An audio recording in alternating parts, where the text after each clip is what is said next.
beneath the midday shimmer of St. Peter's Square and the solemn hush of marble basilicas, a hidden labyrinth breathes quietly beneath the Vatican's sacred stones, past ornate chapels and sunlit courtyards. Away from the shuffle of pilgrims and the murmurs of prayer, secret stairways descend, curling deep into bedrock. Here, beneath the world's smallest country, history knots itself into silence. Imagine now these corridors of perpetual dusk, walled by centuries-old bricks that have borne witness to both the sanctity of prayer and the burden of secrecy. The very air carries the weight of incense, dust, and just perhaps 1,000 unspoken truths.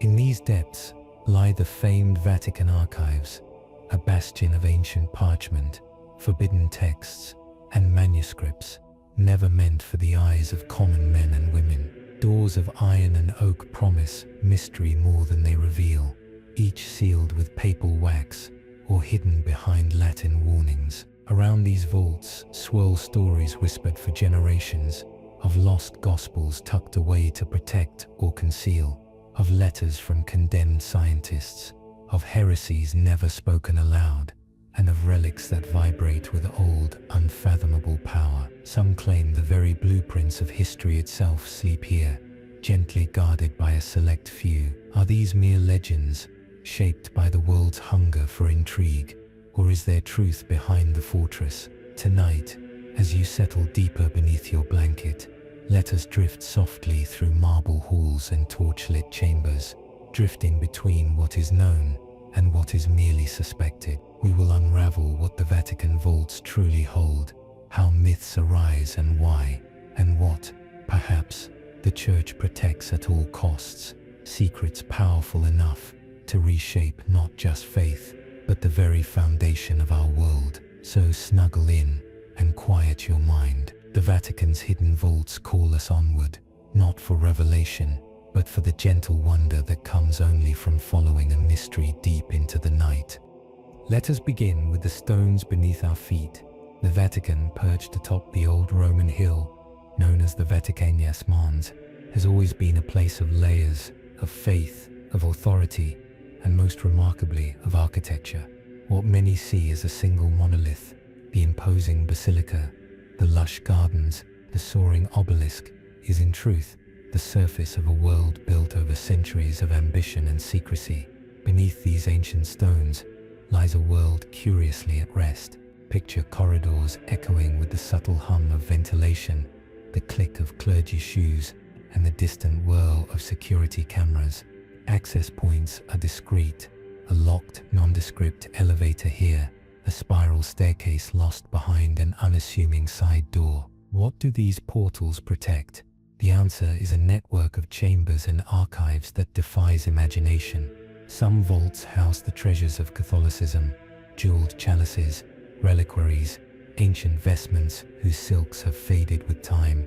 Sizable crypts and storerooms hold marble sarcophagi, their contents whispered about in rumors of secret saints and the bones of ancient popes, as well as countless artifacts brought from every continent. But it is the famed Vatican Secret Archives, the Archivum Secretum Apostolicum Vaticanum, that casts the longest shadow.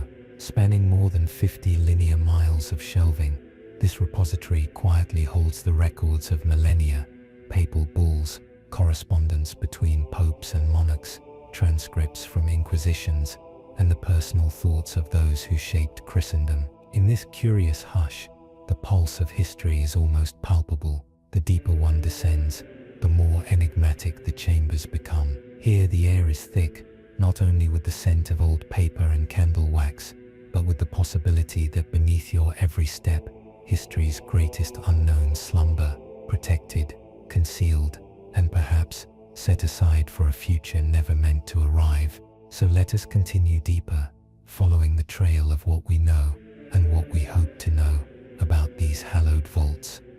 Now imagine yourself gently brushing your hand along the cool, grooved stones of a corridor that leads into the Vatican Secret Archives, spaces officially known as the Archivum Secretum.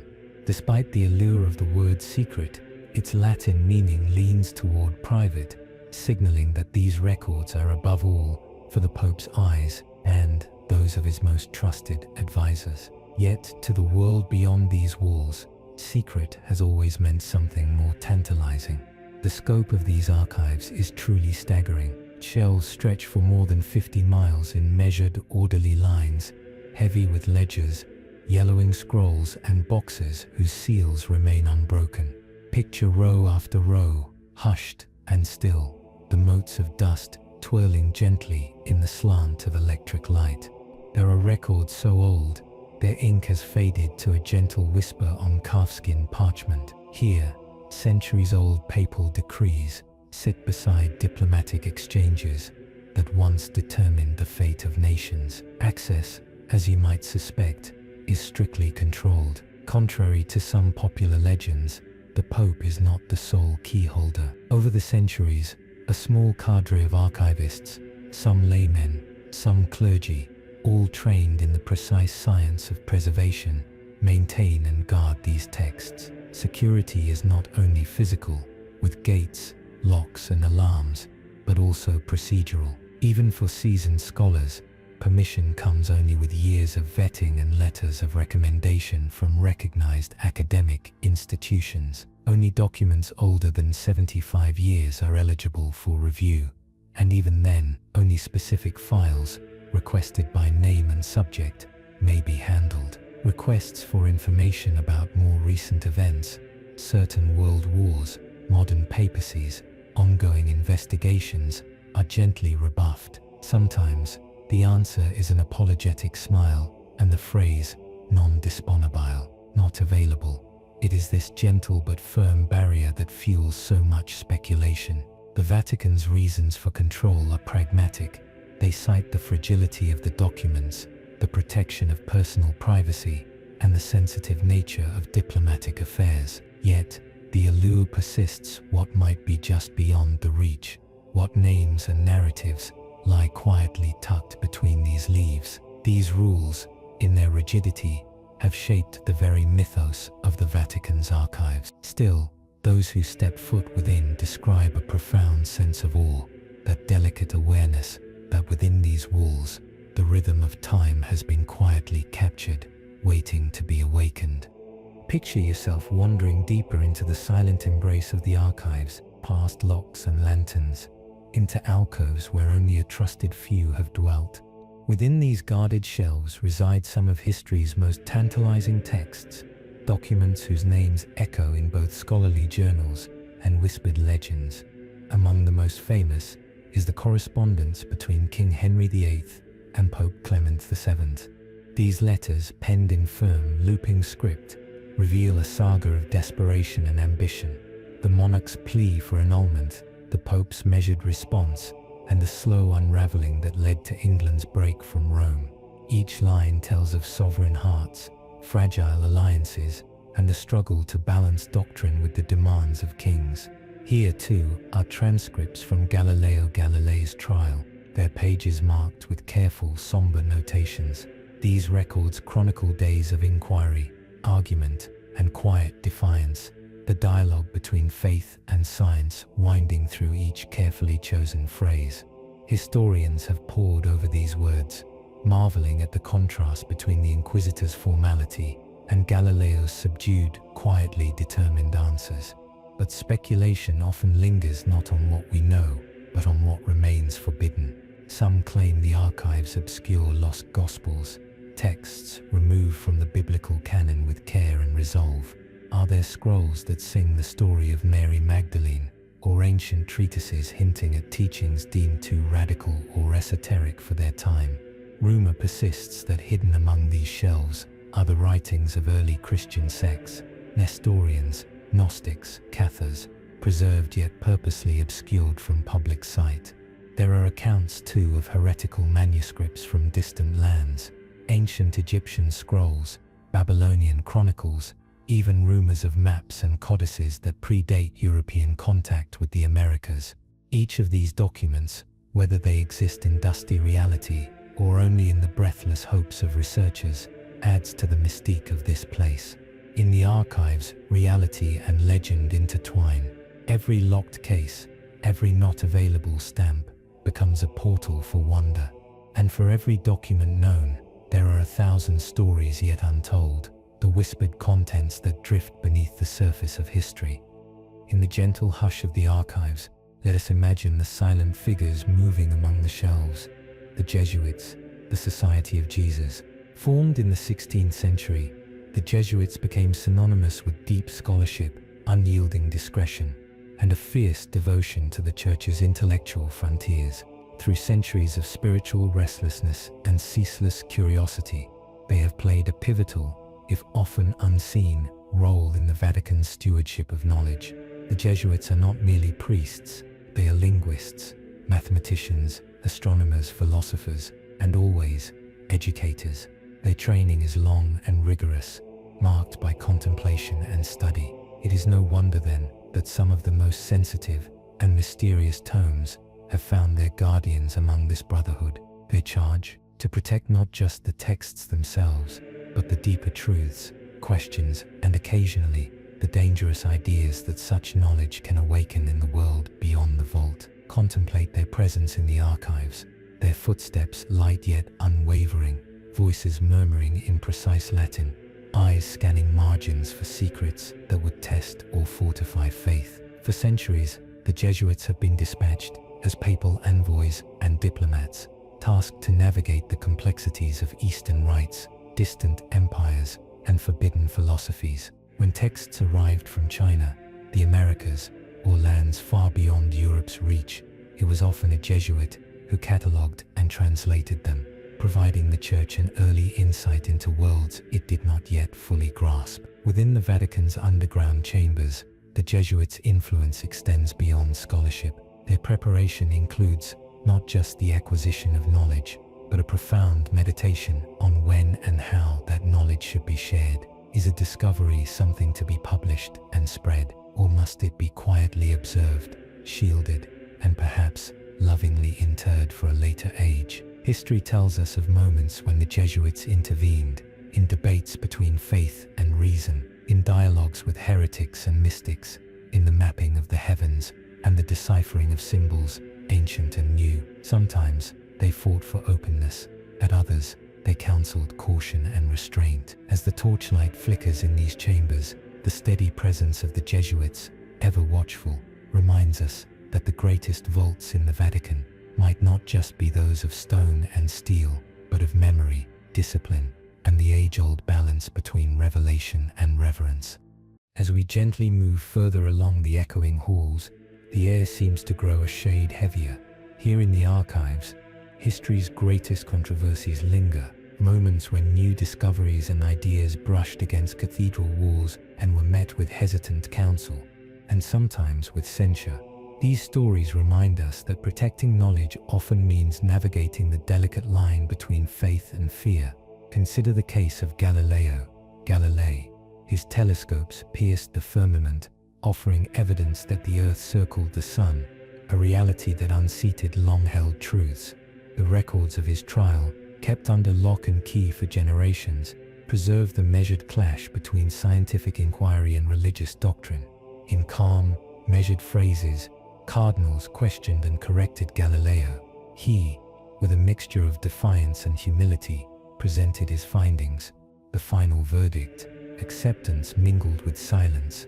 Galileo spent his remaining years under quiet house arrest, his discoveries tucked carefully away, recognized but sequestered, for fear they might unravel the fabric of faith too suddenly. Then there are the Dead Sea Scrolls, discovered in earthen jars in the Judean desert. These ancient Hebrew manuscripts promised new glimpses into early scripture, a parallel tradition running alongside the canonical texts.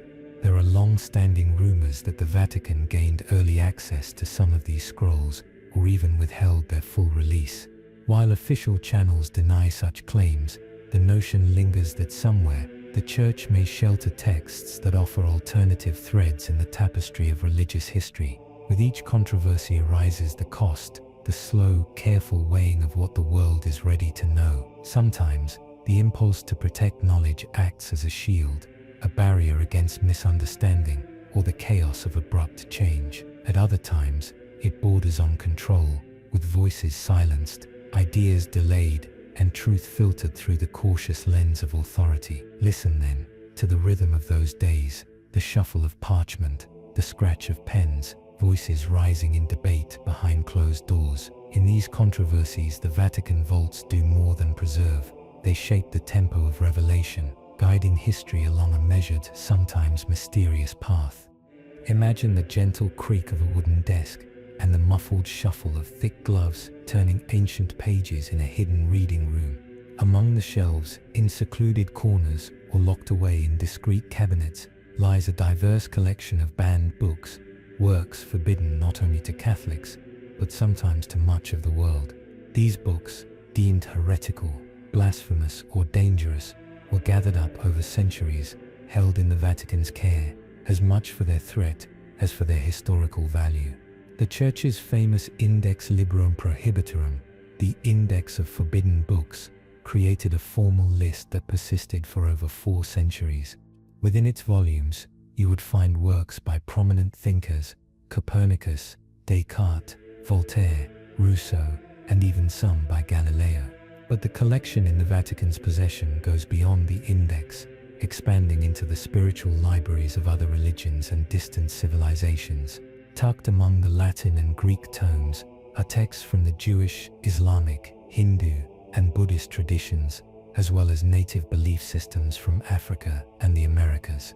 Some scrolls and manuscripts were acquired as trophies of conquest, others as gifts or diplomatic exchanges, still others quietly confiscated and stored away to limit their influence. There are treatises on mysticism, alternative scriptures, philosophical debates, and practical guides to divination and ritual, many translated, catalogued, and annotated by careful Jesuit hands, but rarely made accessible to wider study. Occasionally, whispers circulate of entire lost Gospels, the Gospel of Thomas, the Gospel of Mary, and other texts brushed aside during heated debates about the true shape of Christianity. These are not always publicly available. Sometimes only a short passage survives, a tantalizing glimpse quoted in a letter or written in the margin of a canonical Bible. The presence of these banned and foreign books raises questions about what the Church has chosen to protect or suppress. Each volume, wrapped in silence and shadow, becomes both a record of exclusion and a testament to the world's restless search for meaning. To imagine the vault as a simple Christian library is to overlook this rich, sometimes discordant chorus of voices that might challenge or complement the faith, if only ever allowed to whisper through the echoing stone. The sense of ancient tradition within the Vatican is not just in its relics or its stone, it's woven, quietly but indelibly, into the way knowledge is managed. Imagine for a moment the solemn silhouette of a pope, his robes softly sweeping the inlaid marble as he pauses at a heavy, brass-bound ledger. Beneath the grand processions and public decrees, there is another, more nuanced form of papal authority, a power not only to decide what is revealed, but also what must be concealed for the greater good, or for reasons known only to the Church's innermost circle. The act of hiding or unveiling knowledge is in itself a kind of sacred ritual. Papal bulls, formal edicts, some sealed with thick scarlet wax and preserved in velvet-lined cases, can decree a book condemned, a doctrine silenced, or a heresy forgotten. Through the centuries, popes have also reversed such decisions, stripping away the veil to allow fresh light to fall on once prohibited ideas. Sometimes, a single signature changes the fate of an entire manuscript, a centuries-old secret admitted quietly to the public, or just as easily returned to slumber. This ritual is not arbitrary. When faced with newly discovered texts or controversial theories, the papal household confers with trusted advisors, high-ranking cardinals, Jesuit scholars, archivists, and theologians. Decisions are measured slowly, prayers are offered, and the presumed impact on the faithful is weighed as carefully as the words themselves. Is the world ready to read of earlier councils, older interpretations, or forgotten saints that might stir confusion or upend cherished beliefs? For every revelation, such as the eventual release of the Galileo trial records. There may be dozens of concealments, quietly renewed with each new papal reign. In this way, knowledge within the Vatican's walls is like light through a stained glass window, sometimes brilliant and full of color, sometimes muted and indirect, always filtered through tradition and a reverence for mystery. And so, with every papal decision, the rhythm continues, a careful, steady negotiation between transparency and discretion, the past and the present, fear and hope. As the journey continues into the Vatican's deep and hushed foundations, the very corridors themselves begin to speak, not only in words, but in stone, symbol, and silent geometry.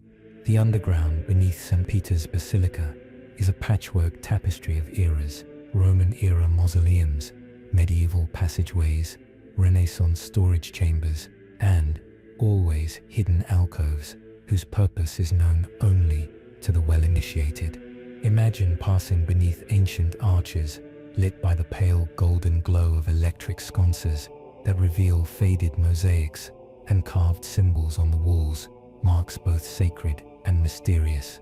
Some corridors curve sharply, others terminate in tiny locked doors, or adjoin rooms that were repurposed countless times over centuries. The walls, thick with the scent of damp earth and centuries-old dust, are sometimes etched with Latin inscriptions, snippets of scripture, or symbols from early Christian sects: fish, anchors, stylized loaves, and chalices. In the crypts below, you may even stumble upon remnants of the labyrinthine necropolis said to house the bones of Saint Peter himself, layered with intricate brick and mortar, centuries of faith cemented into every surface. The architecture down here is not simply practical.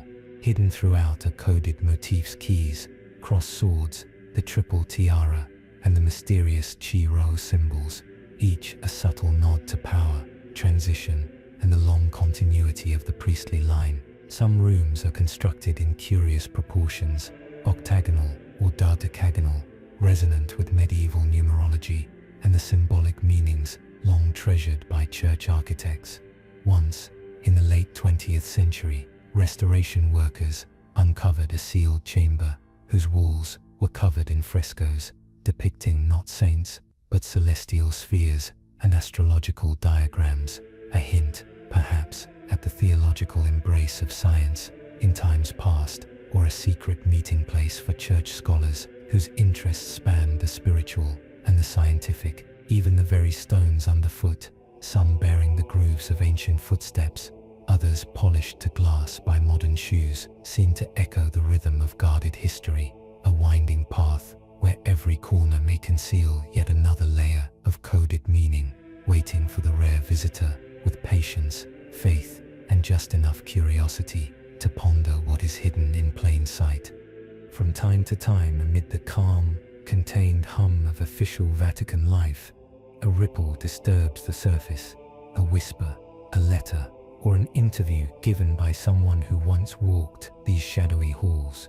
Whistleblowers and former priests, shaped by years in sacred service, sometimes step gently into the world outside with tales of what lies beneath the polished floors and locked gates of the Vatican's underground.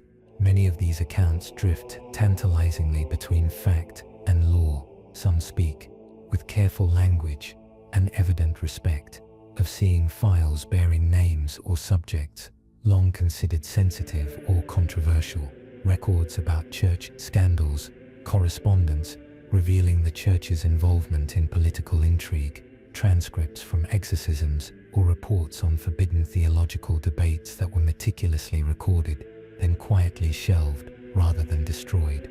Others recall the somber ritual of transferring forbidden texts to deeper vaults, or recollect private reading rooms with unsanctioned gospels and mystical treatises, borrowed only under the strictest supervision. Some hint at archives containing faded blueprints, old orders for the suppression of religious minorities during troubled centuries, or diplomatic cables between popes and rulers from eras when an ill-timed disclosure could spark conflict across the continent.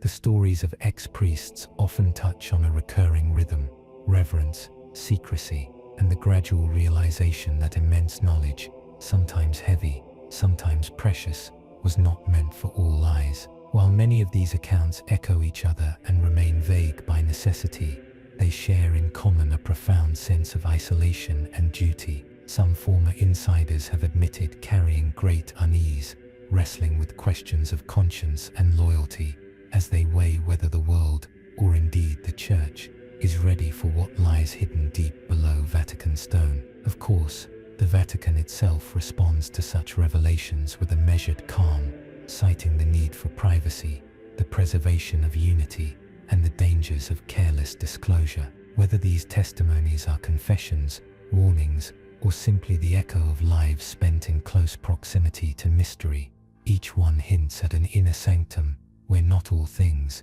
not even the truth, are easily set free. In the hush of contemporary Vatican City, curiosity remains undimmed. Across decades, countless scholars, journalists, filmmakers, and even politicians have found themselves drawn to the archives, hopeful for a glimpse into these storied vaults. Yet just as often, the dream is quietly, but firmly, turned away. Academic historians, perhaps the luckiest of outsiders, navigate a labyrinth of paperwork, formal applications, references, and lists of precise topics. Even when permitted, their access is tightly circumscribed, only certain files, carefully watched, for strictly limited hours. For many researchers, the answer is simply no. Renowned historians have publicly lamented the elusive files on early Christianity, the Inquisition, or the Church's role in diplomatic or wartime secrets. Sometimes, just knowing a document's catalogue number, but not its contents, is enough to tempt years of speculation. Journalists, especially those investigating church scandals or seeking politically sensitive material, often meet only a courteous rebuff. There have been celebrated cases, hidden microphones, and unauthorized sneak-ins, swiftly uncovered and met with gentle but unyielding Vatican security. Each new attempt, whether via legal petition or elaborate ruse, only serves to reinforce the sheer impregnability of the archives. Even within church hierarchy, high-ranking clergy sometimes find themselves on the outside. Not all cardinals, not even all Vatican employees, are automatically granted entry.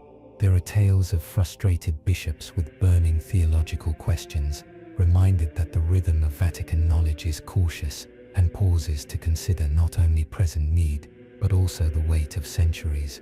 Documentary filmmakers have, occasionally, been granted brief glimpses, just enough to film endless shelves and historic doors, but rarely the sensitive manuscripts themselves. And in cases where world governments have petitioned, diplomatic channels are carefully, sometimes painstakingly, navigated before most requests are inevitably turned down. This careful gatekeeping, so frustrating for the seeker, reinforces the legend. Every diplomat turned away, every researcher left to guess, every brief glimpse hinting at endless deeper stories, contributes to the mythic character of these underground chambers, a place where knowledge sleeps, untouched, as years blend gently into centuries and silence maintains its gentle claim. Imagine for a moment a quiet reading table in a secluded archive room. Before you sits a faded manuscript, the parchment thin but resilient, its script winding and archaic.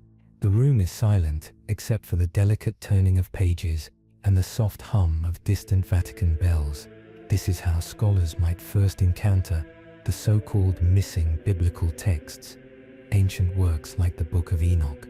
The Book of Enoch is a narrative that once circulated in early Christian and Jewish communities, detailing the journeys of Enoch, a man said to have walked with God, his travels through heavenly realms, accounts of giants and celestial secrets, painted a vision of creation that both expanded and challenged traditional doctrine.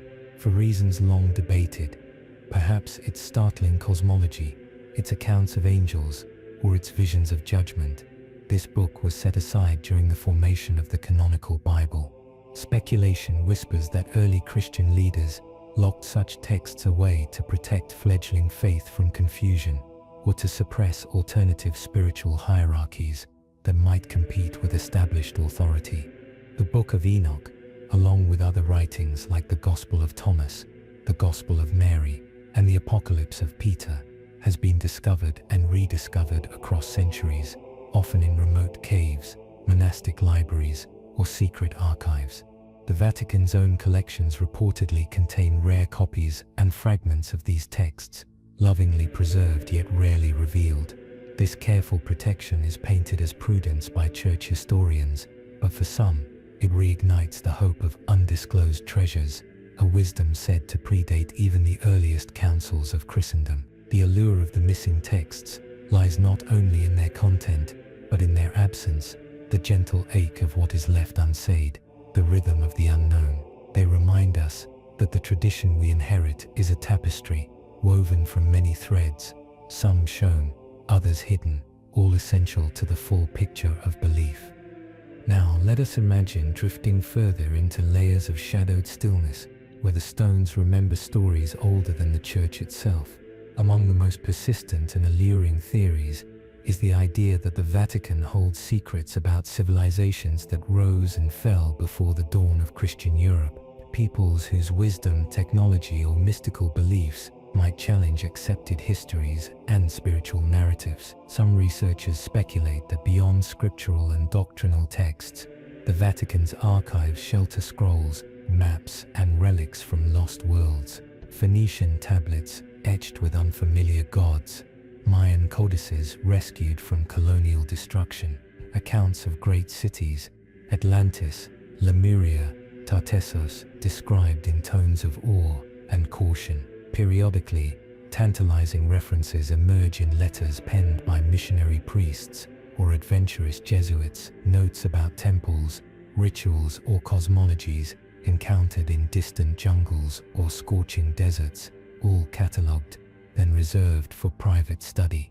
The reasons for such concealment, when discussed, are often cloaked in gentle language to protect fragile artifacts from looting or misinterpretation, to prevent confusion or panic among the faithful, to shelter insights deemed incompatible with the rhythm of established doctrine. There are whispers, too, of deliberate suppression, fears that the knowledge of advanced pre-Christian cultures might fray the tapestry of biblical chronology, or diminish the Church's central place in the unfolding history of the world. Occasionally, public glimpses are granted, fragments displayed in museums or scholarly reports summarizing discoveries made in the field by papal archaeologists. These tidbits provide enough for speculation to blossom, but never quite enough to confirm the wilder theories. Did the ancients possess technology, medical knowledge, or spiritual insight lost to the ages? Was their wisdom adopted, adapted, or consciously set aside?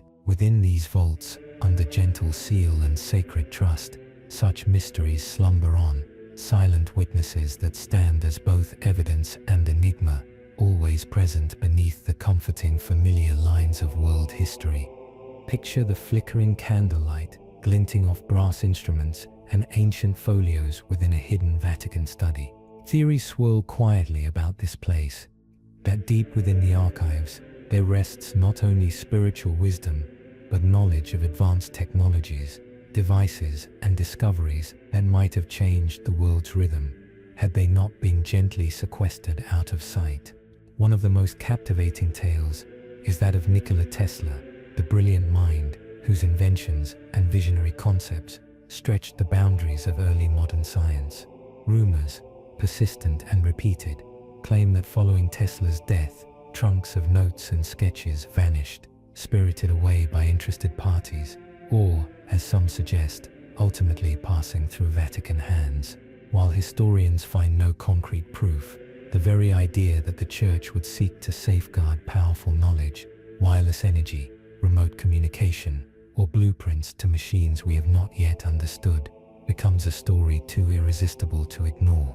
Outside Tesla's shadow, even stranger theories waft through the corridors of conspiracies, of manuscripts from the Renaissance describing time-viewing devices, ancient mechanisms brought from lost civilizations, or treatises on perpetual motion and alchemy, all gathered over centuries by curious priests, Jesuit scholars, or unnamed collectors. Each tale, whether outlandish or quietly plausible, shares a familiar rhythm: the belief that the Vatican, for reasons of caution or control, keeps the world at a measured pace by holding back the most disturbing or transformative ideas. The deeper thread in these stories is not accusation, but curiosity. What would become of faith, society, or the world order if energy were unlimited, if the past could be observed with perfect clarity, or if the secrets to material transformation were easily revealed? The Vatican's silence, gentle but unyielding,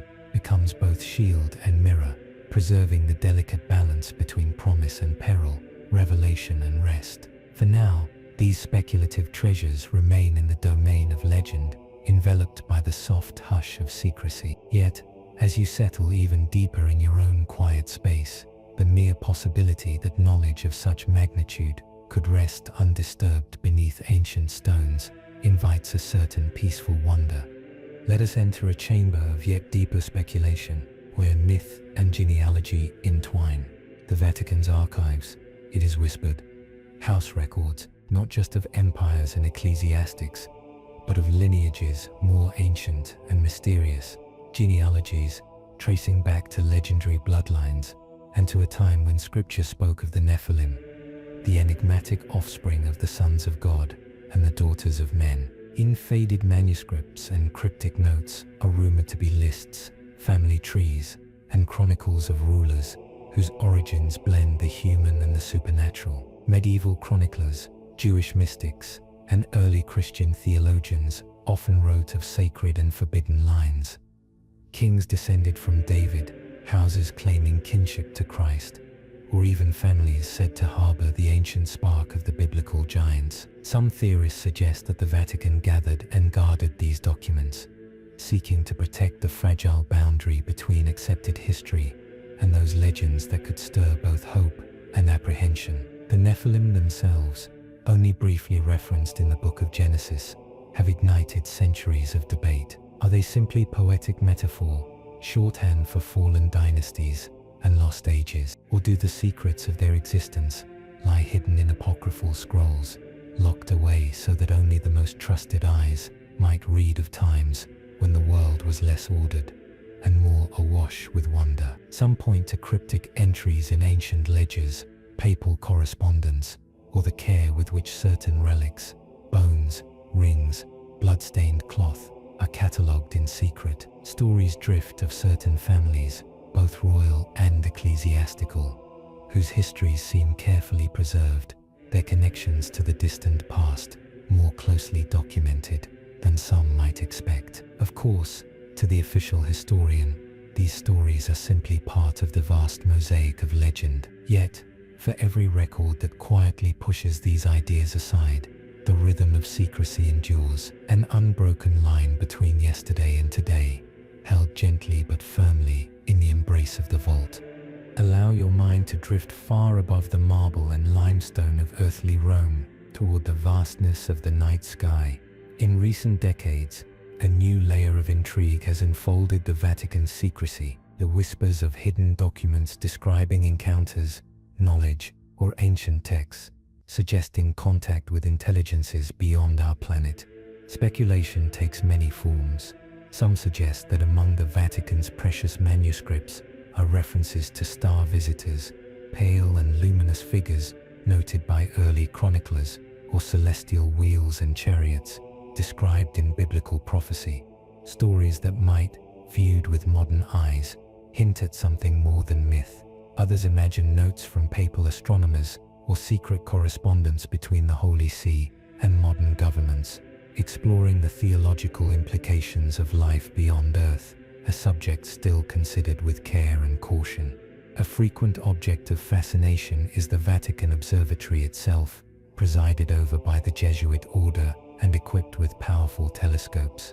Some theorists envision the Vatican as a silent collector of anomalous reports, strange lights, unexplained phenomena, and hidden translations of ancient texts, recounting visitations or omens that rain from the stars.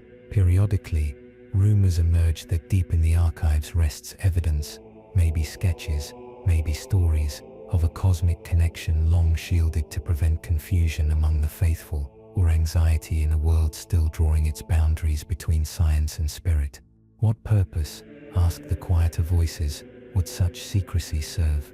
For the Church, perhaps it is prudence, the gentle belief that new knowledge should come not as shock, but as gradual understanding, woven gently into the world's spiritual rhythms. Others see it as a desire to protect power, or to avoid controversy too great for even the most stoic cardinals to weather. For now, these stories remain elusive, more a soft echo than a proclamation, a gentle wonder that fills the stillness of the Vatican's deep vaults, always just out of reach. As you settle into the near silence of the inner galleries, imagine your gaze tracing the details of frescoes, marble mosaics, gilded chalices, and intricately crafted robes within the Vatican's collections, both on public display and tucked away behind velvet ropes. Art and relics speak in a language of symbol and allegory, a language cultivated quietly over centuries. To the attentive observer, certain motifs reappear with gentle insistence. Keys and crossed swords, lilies and roses, the sun and the moon, all carry layered meanings in Catholic iconography. But woven within these familiar images, some point to subtler, more enigmatic signals, geometric patterns, evoking the golden ratio, serpents entwined in unexpected places, the mysterious eye of providence appearing in corners or above altars. There are pentagrams hidden in tilework, ancient Greek or Egyptian motifs mingled with Christian messages, traces, some say, of a much older spiritual heritage. Speculation weaves around these images, shape-shifting with each generation's fears and fascinations. Did Renaissance artists, commissioned by popes themselves, embed secret teachings borrowed from Hermeticism, Kabbalah, or even pre-Christian mystery schools? Are there codes in the placement of statues, the alignment of chapels, or the angles inscribed in marble floors? Some believe these symbols were used deliberately, meant only for the learned or priestly eyes, linking the Church's authority to that elusive, perennial current called the occult, not in the sense of dark magic, but of hidden wisdom, passed from age to age. Occasionally, Vatican curators acknowledge these artistic influences, noting how art has always absorbed the language of its era, blending Christian narrative with patterns, numbers and forms, evocative of something greater than words alone can express. Yet the richest and rarest relics, the ones never shown to the public, are said to bear their own private meanings, reserved only for the innermost circle of Church guardians. So, as you drift in your thoughts, imagine the rhythm of hands laying mosaic tiles, the careful brush of gold leaf onto vellum, the sense of something quietly veiled in every work, hints of mysteries that touch both the heart and the hidden corridors of faith itself. Let your mind wander, just for a moment, beyond damp corridors and flickering candlelight, up, into the thin air atop a distant mountain. Here, far from Roman marble and bustling piazzas, the Vatican quietly maintains one of the most advanced astronomical observatories in the world, perched on Mount Graham in Arizona. This is the Vatican Advanced Technology Telescope, affectionately known in speculative circles as the Lucifer Telescope. The nickname, drawn from the facility's original scientific acronym, has inspired a flurry of intrigue. Some see in this coincidence a whisper of hidden intentions, suggesting that the Vatican seeks to gaze not only on stars, but on secrets only those who seek in darkness may discover. While the Church has explained this choice as a straightforward scientific collaboration, the symbolism, Lucifer, light-bringer, the paradox of illumination and shadow, has only fed the fires of speculation. The Vatican Observatory, staffed largely by Jesuit astronomers, traces its roots to the 16th century, when the need to refine the Church's liturgical calendar spurred the pursuit of the heavens. Today, its telescopes scan the sky for new worlds, comets, pulsars, and the subtle drift of planets beyond our sun. Yet for the curious, it is the question beneath the question. What has the Church seen? What findings are sent quietly back to those storied vaults in Rome? That ignites the imagination. Occasionally, the Vatican scientists have addressed these questions with gentle candor, describing their mission as harmonious with faith, guided by wonder and the desire to understand God's creation. Still, for some, the rhythm of secrecy persists. Are there discoveries of distant life, cosmic phenomena, anomalies unshared, that remain hidden for prudence or to spare unprepared minds? The Luciferian light of the telescope then becomes a symbol not of darkness, but of duality. Inquiry balanced with tradition, discovery softened by discretion, skyward vision rooting itself deep within the earthbound archives. In this rhythm, the Church quietly continues its quest, the secrets of the stars folding smoothly into the long night beneath Vatican stone. Picture a dim chamber lined with books, where men in black cassocks move with purpose, studying, writing, quietly conferring with each other in hushed voices. These are the Jesuits, the Society of Jesus. Since their founding in the mid-16th century, the Jesuits have been entrusted not only with religious instruction and missionary work, but also with some of the Church's most sensitive secrets. Their story is one of discipline, learning, and a quiet, measured authority woven through the centuries. Jesuit education is famously rigorous, encompassing sciences, languages, philosophy, and theology. Their presence reached from the royal courts of Europe to the remote villages of Asia and the Americas. In the archives, Jesuit scholars catalogued ancient texts, translated lost languages, and corresponded with thinkers far outside the boundaries of Christendom. Their reports, sometimes humble travelogues, sometimes coded warnings, would return to Rome, enriching the Church's ever-deepening store of global knowledge. Amid this tradition, secrecy became second nature. The Jesuits are known for their vow of obedience, and throughout history, this often meant carrying the burden of truths unsuitable for wide dissemination. They were counselors to kings and confidants to popes, trusted to weigh the risks and rewards of every revelation. At times, Jesuit figures have been at the heart of major scientific debates, negotiating the delicate balance between innovation and orthodoxy. Their preserved letters and treatises remain, in some cases, locked away, a hidden network of knowledge shaped by both prudence and mission. This legacy of elite secrecy occasionally gave rise to suspicion. Pushed outside the rhythms of regular church life, the Jesuits were rumored to hold private rituals, secret codes, or even alternative philosophies. Some of these legends are rooted in misunderstandings, others in the reality that their loyalty to both the papacy and intellectual pursuit often demanded a nuanced, guarded approach. Today, the reputation persists. Jesuit scholars can be found at the heart of Vatican research, contributing discreetly to the Church's handling of sensitive evidence, whether theological, scientific, or even political. In the great silence of the vaults, their hands are steady, their task unchanged, to guard what must be guarded, to share what might be shared, and to maintain a rhythm of discretion that endures from foundation stone to modern day. Allow yourself to imagine a candlelit room, somewhere deep within the Vatican's labyrinth, where the air is fragrant with old wax and faint incense. Here, quietly stored in locked cabinets or sealed envelopes, are records of one of the Church's most storied and secretive practices, exorcism. Across the centuries, the Church has recognized, with solemn gravity, the need for rituals of deliverance. Exorcisms have been performed by specially appointed priests, men known for their deep faith and psychological strength, who have kept meticulous accounts of what they have seen and heard, strange voices, unexplainable phenomena, the enduring struggle between faith and mystery. These accounts, far from the dramatized renderings of popular culture, capture not only the ritual itself, but the reverent caution with which each case is approached. Within the Vatican's archive, these records are handled with profound discretion. Many remain under seal for generations, accessible only to those in positions of exceptional trust. Some are detailed case studies submitted by dioceses from around the world.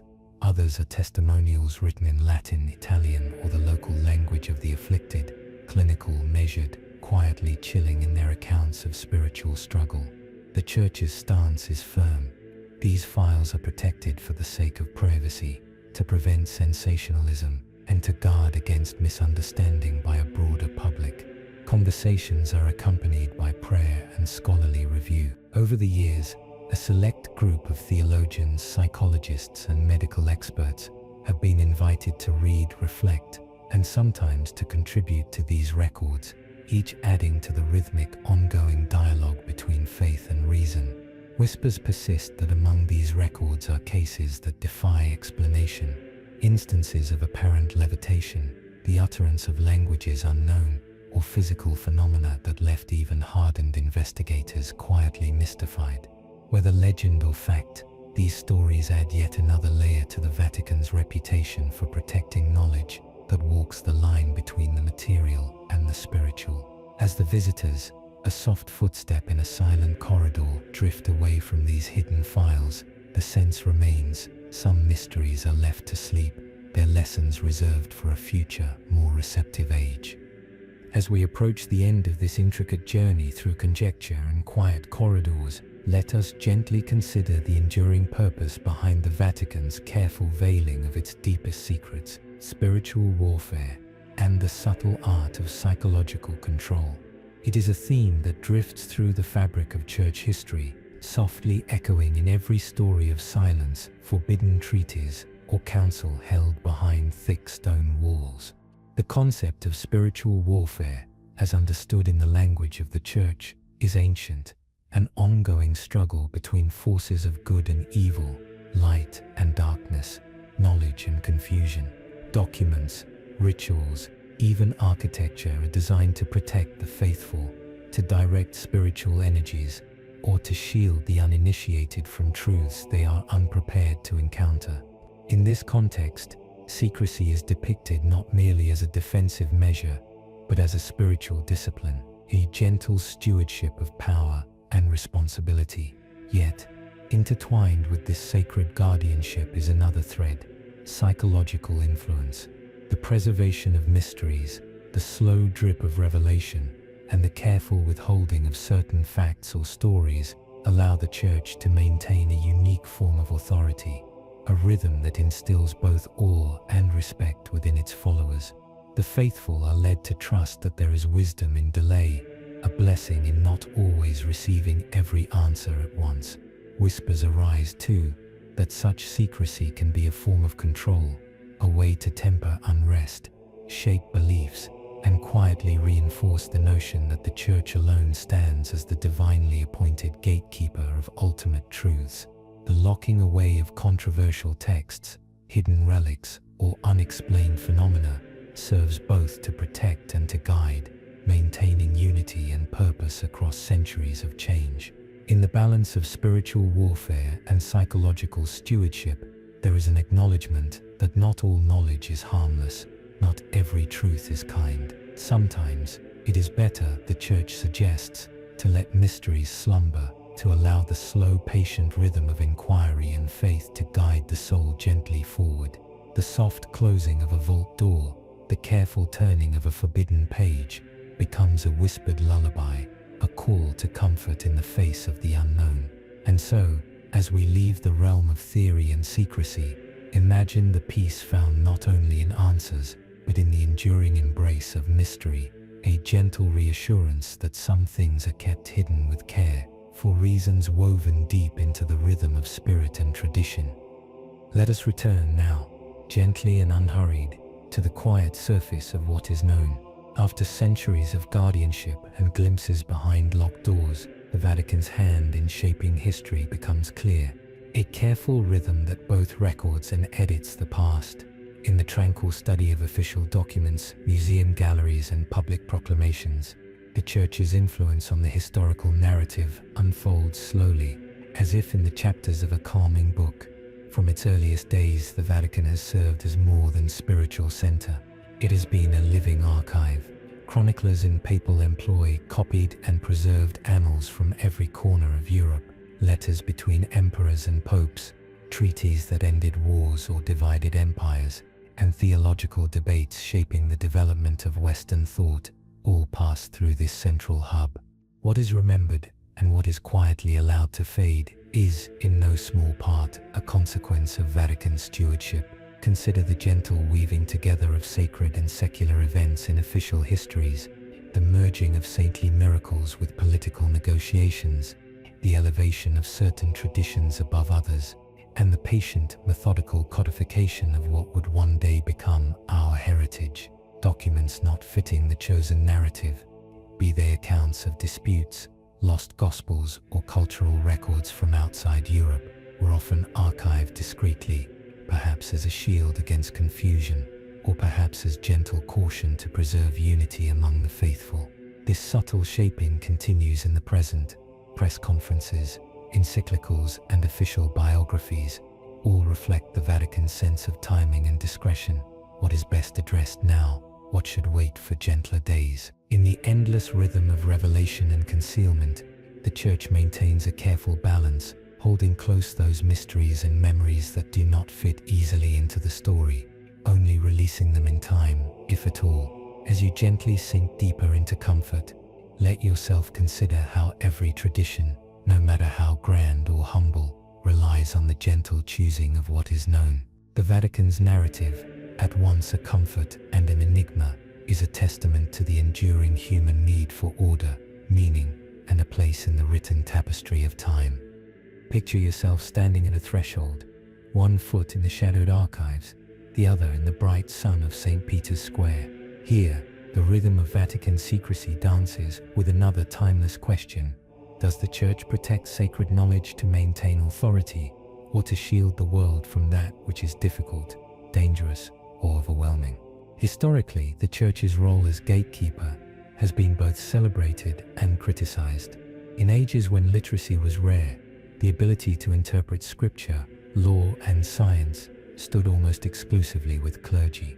This gatekeeping, by necessity, granted the Church an astonishing power, guiding the beliefs and actions of entire nations, translating the awe of mystery into rules and rituals, and shaping the very flow of history. For many, this stewardship of knowledge is not simply control but compassion. The Vatican has long argued that complex, ancient, or volatile information, whether about spiritual realities, lost civilizations, or even visions of the future, is revealed gently for the good of souls.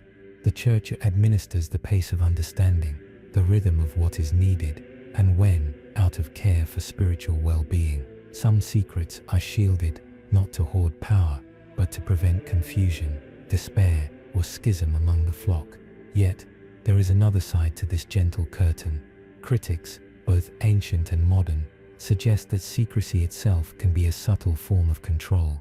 With each book locked away, each document deemed too dangerous or difficult, the Church's authority is quietly reinforced.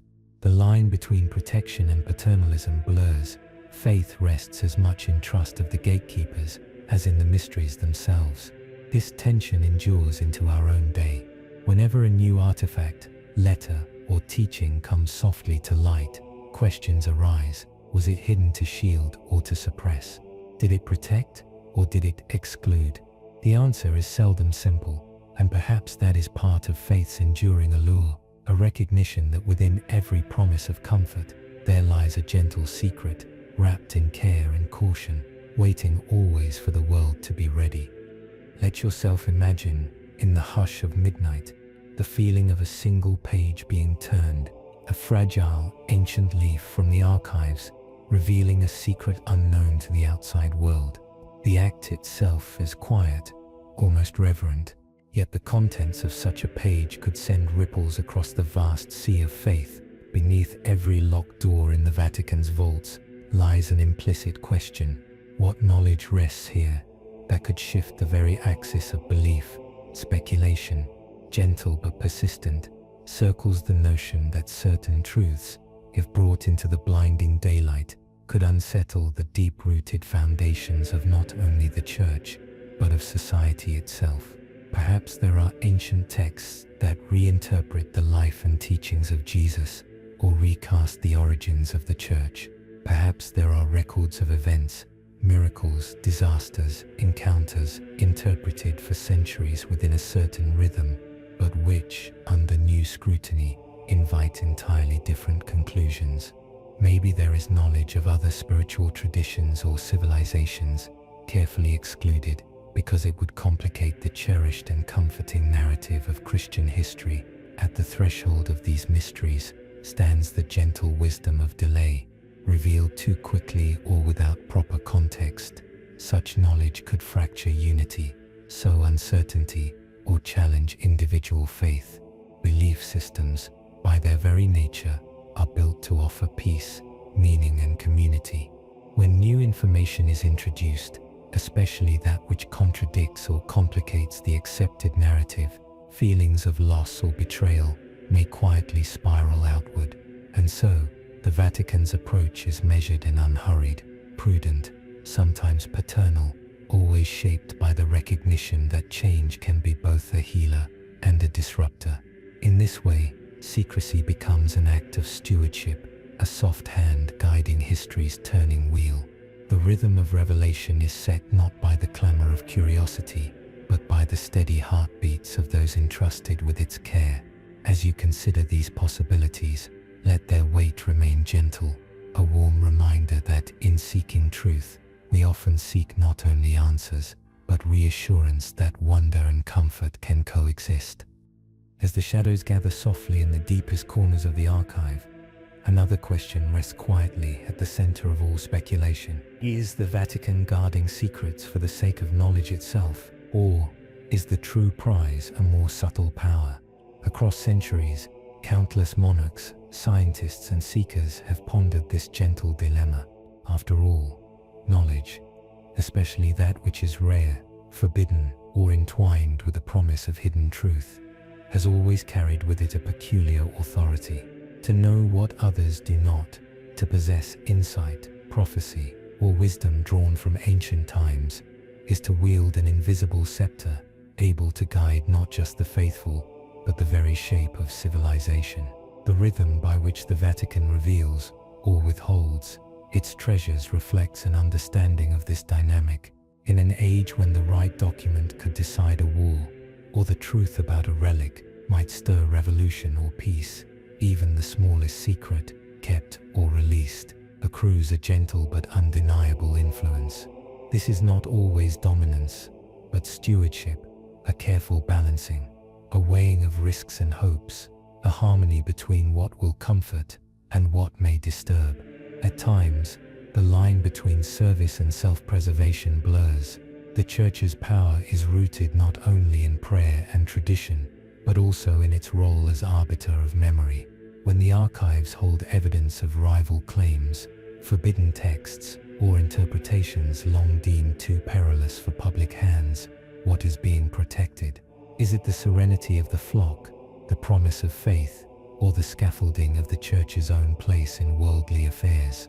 Perhaps, as the centuries pass and new voices retell old rumors, the distinction becomes less clear.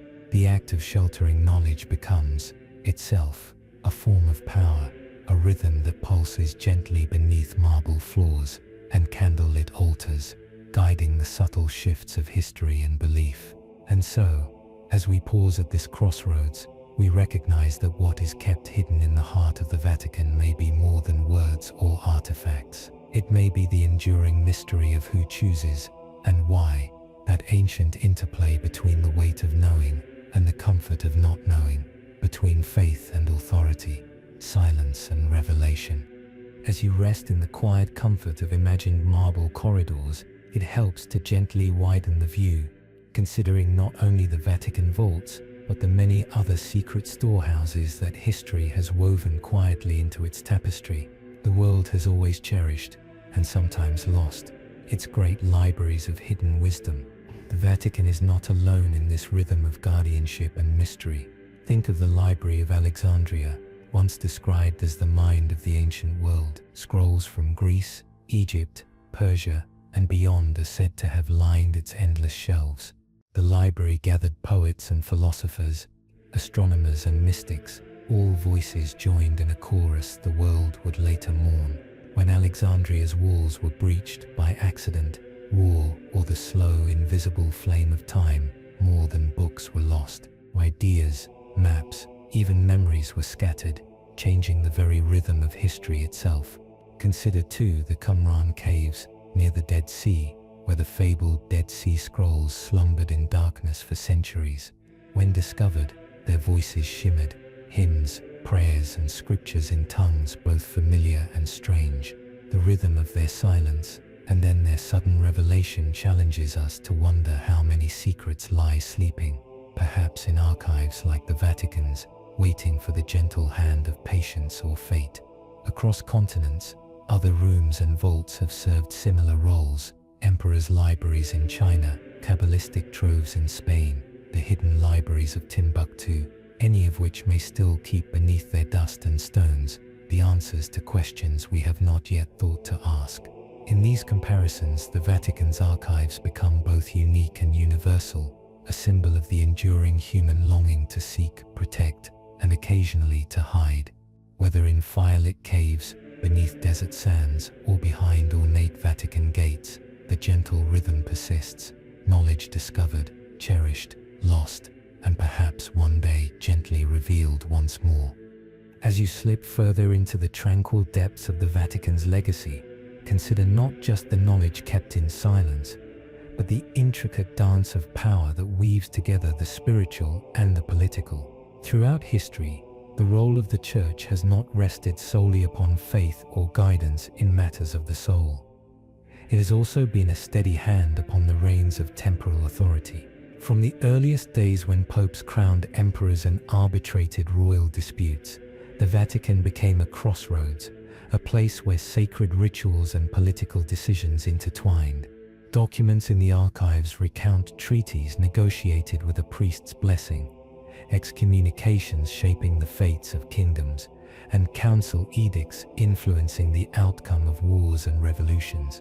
The language of faith, gently layered over the language of state, gave the Church its enduring presence beyond prayer alone.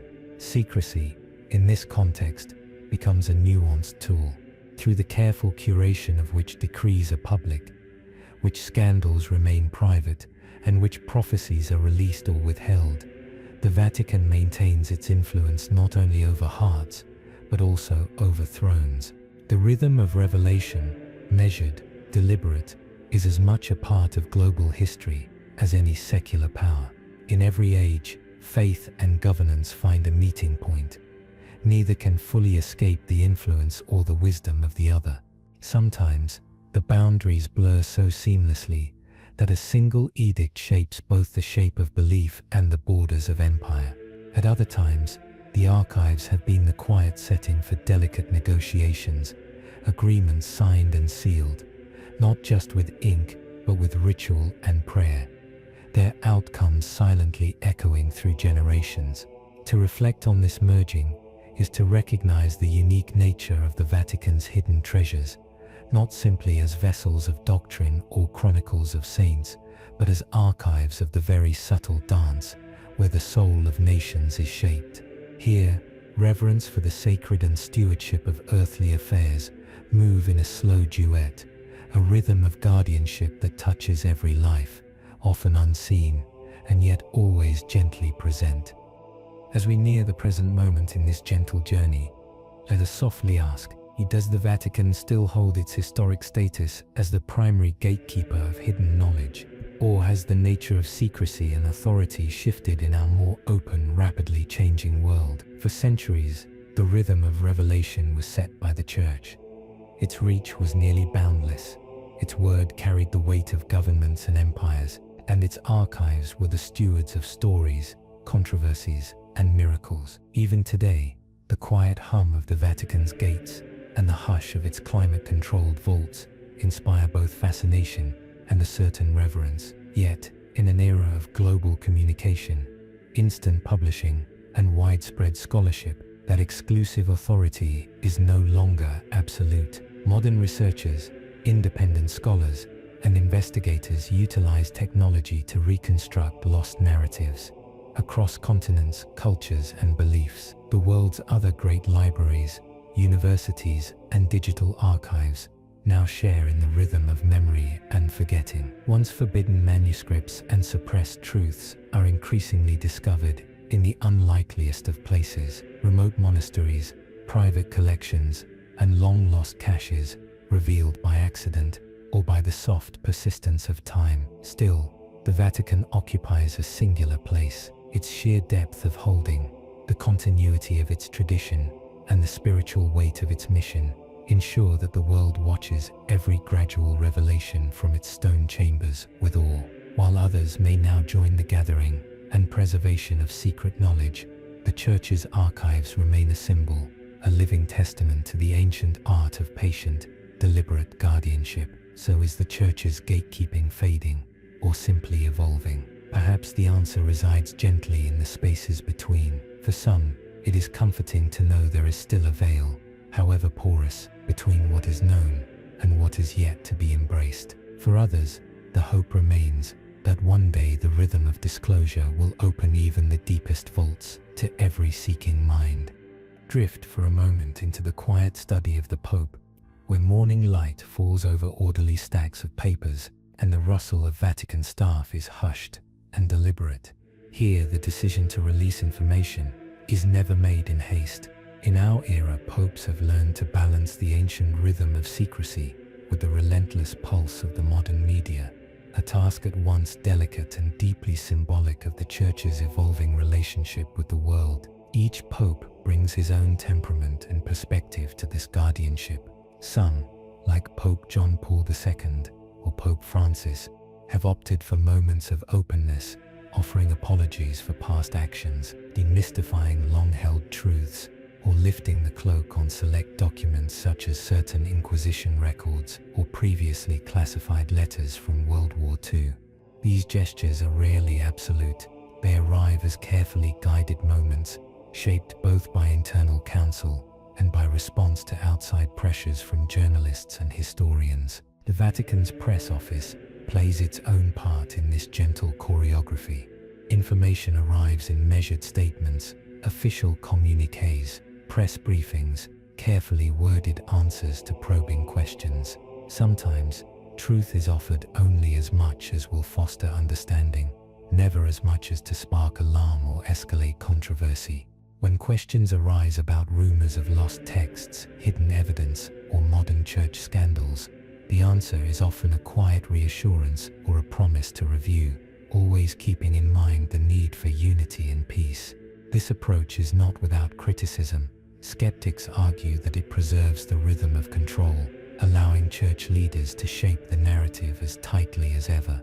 Yet for many in the faithful and scholarly communities, the Pope's measured disclosure is itself a comfort, a witness to the wisdom that not all revelation must be sudden, and that reverence for the past sometimes means protecting its silence as much as its stories. So, as public curiosity intensifies and digital communications render secrets more fragile than ever, the papal rhythm continues, measured, watchful, and attuned to the gentle balance between tradition and the world's insistent call for light. Now, as you imagine the rhythm of centuries past, let your thoughts wander to the gentle drip, never a torrent, but a soft, persistent flow of ancient truths into the daylight. Even within the strong vaults of the Vatican, disclosure is seldom dramatic or sudden. Instead, knowledge seeps outward slowly, quietly shaping how faith and history intertwine.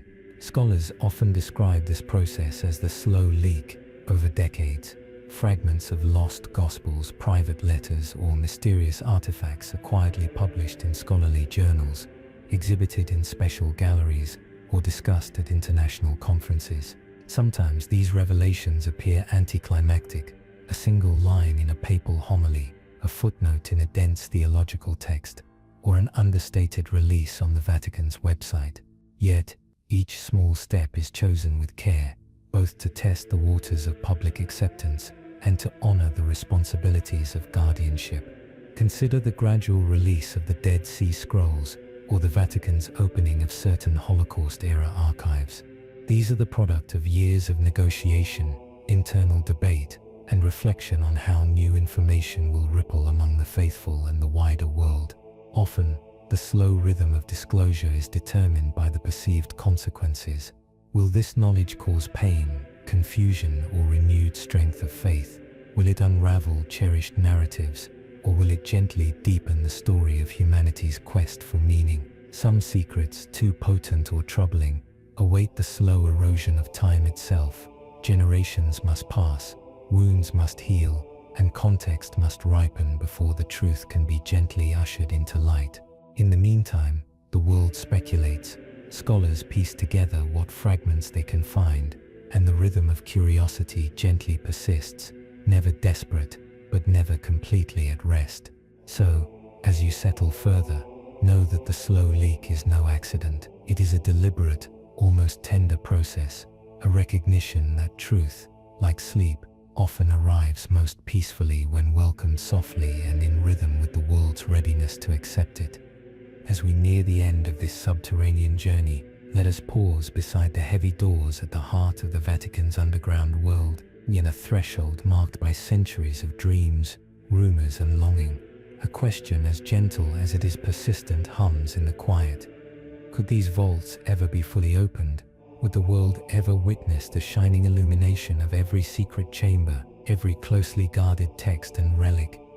Throughout history, eras of tremendous change have brought calls for transparency. Each step of disclosure, the slow release of records, the cautious publication of once forbidden texts, has been shaped by necessity, diplomacy, or the courage of those within who sensed the world's need for light. Yet, at every turn, gentle barriers have remained. Some documents may be deemed too fragile, some truths still too tender for the present hour. Others, lost to time or scattered in fragments, can never be made whole, reminding us that some mysteries are not hidden by will, but by the silent erosion of memory. Complete openness, some suggest, is less a single event than an ever-unfolding process. The rhythm of revelation, so long curated by the Church, depends not only on courage, but on wisdom, the readiness of the faithful, the context of the times, the unforeseen consequences that soft illumination might bring. Imagine, now, the caretakers of secrets, the archivists, the popes, the scholars, moving ever so cautiously, weighing not only the hopes of curious minds, but the peace of waiting souls. There is comfort, too, in the gentle uncertainty. For some, the mystery is part of the allure. For others, the gradual opening is itself a blessing, a means of ensuring that the faith and wonder at the core of the Church are preserved amid the constant change of the world. And so the question persists, lingering softly as the rhythm of sleep. Will the day come when every secret is known? Or will some doors remain closed out of reverence for that timeless human bond? A trust in mystery, a faith in the value of waiting, and the comfort found in secrets kept, for now, beyond the reach of daylight. Let us rest, now at the threshold where shadow meets lamplight and wonder breathes beneath the ancient altar. Our journey through the Vatican's hidden vaults ends not with a key in a lock or a sudden burst of revelation, but with a gentle exhale, a recognition that secrecy, like faith itself, is both shield and invitation. Imagine, just for a moment, yourself nestled in the quiet nave of St. Peter's, the marble cooled by centuries, the air a soft blend of incense and hope. Far below, the vaults lie undisturbed, their whispers muted by centuries of careful stewardship. The treasures they keep, stories half seen, texts half remembered, secrets fiercely loved and gently shielded, are kept from the clamor of daylight, resting in a rhythm as old as the stones themselves. It is the rhythm of mystery, the comfort found not only in answers, but in questions, not just in revelation, but in the careful waiting. Beneath every altar, beneath every echoing step, we sense the cost and the comfort of hidden knowledge. Revelation throughout the ages has been a slow blessing, a reminder that while some truths are offered to illumine, others are preserved to protect, to comfort, or simply to let us breathe amidst unknowing. As you surrender to the quiet, let the vaults fade gently from your mind, not as a place of fear or suspicion, but as a symbol of the balance that rests at the heart of belief, mystery and trust, hiddenness and wonder. In darkness and in light, history and humanity are forever intertwined, echoing beneath and above the altar, inviting us to rest in the gentle assurance that sometimes what is not seen holds as much peace as what is. Now drift softly into slumber, comforted by the idea that the greatest secrets may be those that cradle us in wonder, leaving us safe, gentle, and wrapped in the lullaby of the world's most sacred mysteries. Thank you for letting InsoMystery be your companion on this journey through the silence of the ages. Sleep well, and remember, the echo of mystery is always close, especially when the world is hushed and the night invites you to dream. Good night.